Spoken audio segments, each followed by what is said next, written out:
আসসালামু আলাইকুম এভরিওয়ান। আজকে আমি পাকা আম, সাবুদানা ও দুধ দিয়ে মন প্রাণ জুড়িয়ে যাবে এমন একটি ডেজার্ট বানিয়ে দেখাবো। আমি এখানে প্রায় 1 কাপের কম সাবুদানা সিদ্ধ করে নিয়েছি। এখন আমার সাবুদানাটা সিদ্ধ হয়ে গেছে। এরকম অবস্থা যখন দেখবো তখন আমি নামিয়ে নিব। এরপর আমি ছাঁকনিতে ঢেলে ঠান্ডা পানি দিয়ে ছেঁকে নিব।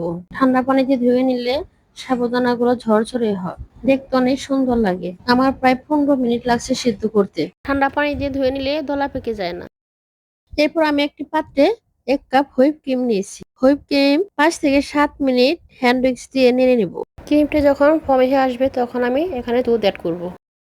এখানে আমি হাফ কেজি দুধকে জাল দিয়ে প্রায় 2 কাপ করেছি। আমি এখানে 3 চামচ চিনি অ্যাড করেছি। আপনারা চাইলে চিনির পরিমাণ বাড়িয়ে বা কমিয়ে দিতে পারেন। এখন আমি সিদ্ধ করা সাগর দিব। এরপর আম অ্যাড করব। অবশ্যই মিষ্টি আম দেওয়ার চেষ্টা করবেন। সাগর পরিমাণটা আমি একটু বেশি করে দিয়েছি, খেতে ভালো লাগে, দেখতে অনেক ক্রিমের মতো হয়েছে।